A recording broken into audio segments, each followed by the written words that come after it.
আপনাকে যদি প্রশ্ন করা হয় কমলালেবুর শহর কাকে বলা হয়, তাহলে আপনি তৎক্ষণাৎ উত্তর দেবেন নাসিক। কিন্তু আপনি যদি শিটং একবার হলেও গিয়ে থাকেন, আপনি নাসিক বলার আগে হয়তো একটু ভাববেন। আসলে অনেকটা দূর নাসিক যাওয়া অনেকের সম্ভব না হলেও পশ্চিমবঙ্গের কমলালেবুর উপত্যকা শিটংয়ে আপনি যেতেই পারেন। কলকাতা থেকে শিটং যাওয়ার পথ, থাকা খাওয়ার জায়গা, সাইট সিনে কী কী দেখবেন সেই নিয়ে গঠিত এই ভিডিও সিরিজটা দেখলে হয়তো আপনার নেক্সট শিটং ট্যুর প্ল্যানটা করতে অনেকটা সুবিধে হবে। এই সিরিজে থাকছে অহলদারার এক অপূর্ব সূর্যোদয়, শিটংয়ের এক নৈসর্গিক সূর্যাস্ত, কমলালেবু বাগান, মংপুর রবীন্দ্র মিউজিয়াম। আর এই ভিডিও সিরিজের প্রথম পর্বে থাকছে বাইকে করে কলকাতা থেকে শিলিগুড়ি যাওয়া, সেখানে রাত্রি নিবাস, সেখানে বাইক এবং গাড়ি পার্কিংয়ের জায়গা। তাই ভোরের কুয়াশা মেখে 2 জানুয়ারি 2025 ভোর 3টের সময় আমরা বেরিয়ে পড়েছিলাম।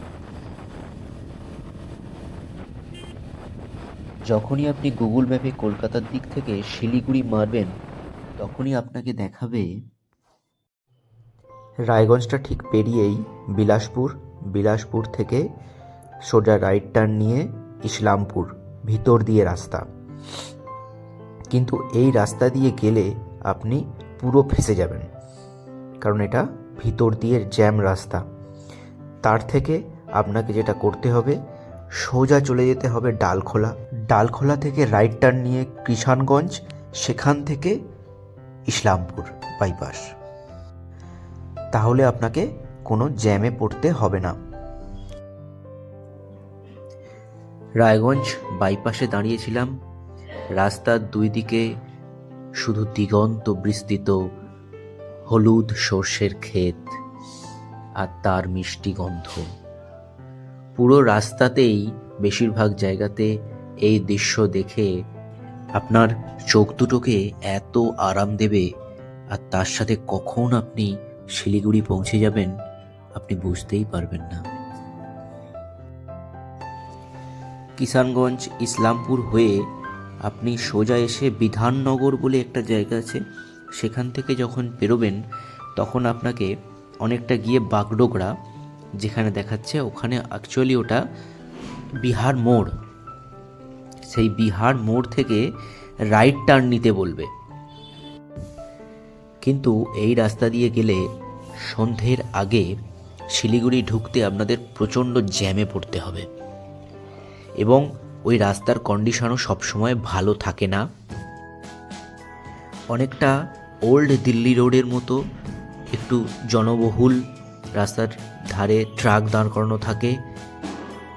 তাছাড়াও অনেক সময় অনেক ছাপরি রাইটারদের দেখা যায় আপনার সাথে রেস করার জন্য, আপনাকে উত্ত্যক্ত করতে দেখা যাবে। তো ওই রাস্তাটা আপনি পারলে অ্যাভয়েড করে আরেকটা অল্টারনেট রাস্তা আমি বলছি। প্রথম হচ্ছে ঘোষপুকুর মোড় বলে একটা জায়গা পড়বে ওই বিহার মোড়ের অনেকটা আগেই। সেখান থেকে রাইট টার্ন নিয়ে আপনাদের ক্যানাল রোড ধরে, আমবাড়ি ক্যানাল রোড ধরে যেতে হবে, গিয়ে ইস্টার্ন বাইপাস। ওই ইস্টার্ন বাইপাস দিয়ে গিয়ে ইস্টার্ন বাইপাস মোড় থেকে লেফটে গেলেই শিলিগুড়ি স্টেশন। সেই শিলিগুড়ি স্টেশনের আশেপাশেই যদি আপনারা থাকতে চান তো ওই জায়গাটা দেখতে পারেন। আমি বলবো ওই ইস্টার্ন বাইপাসের আশেপাশেই থাকার জায়গা পেয়ে যাবেন, ওখানে থাকুন। ইস্টার্ন বাইপাসের আশেপাশে থাকলে সন্ধ্যার যে শিলিগুড়ি স্টেশনের আশেপাশের জ্যামটা আপনাকে কষ্ট করে পেরোতে হবে না।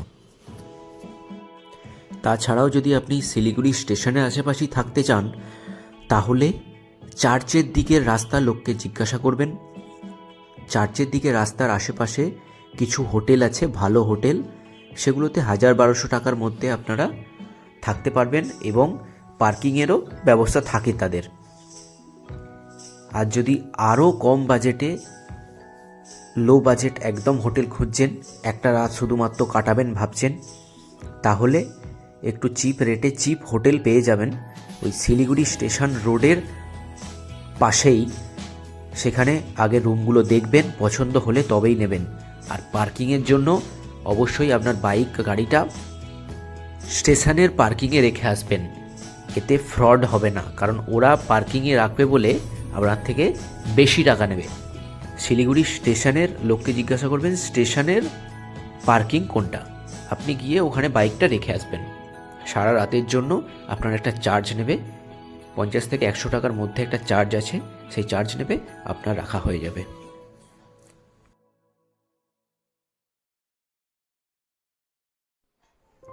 এই দিন রাত্রিটা আপনারা শিলিগুড়ি স্টেশনের আশেপাশেই থাকলেন। তারপরের দিন একদম সকাল সকাল বেরিয়ে আপনারা ব্রেকফাস্ট করেই বা অল্প কিছু খেয়েই একদম বেরিয়ে পড়ুন শিটংয়ের হোমস্টের উদ্দেশ্যে। হোমস্টের উদ্দেশ্যে যাওয়ার সময় আমরা দেখে নেব Dudhia bridge, Dowhill road, Dowhill school, chimney garden, Mohini tea garden দেখে আমরা হোমস্টেতে পৌঁছাবো। সেই নিয়ে থাকছে আমাদের দ্বিতীয় পর্ব, শিলিগুড়ি টু শিটং হোমস্টে।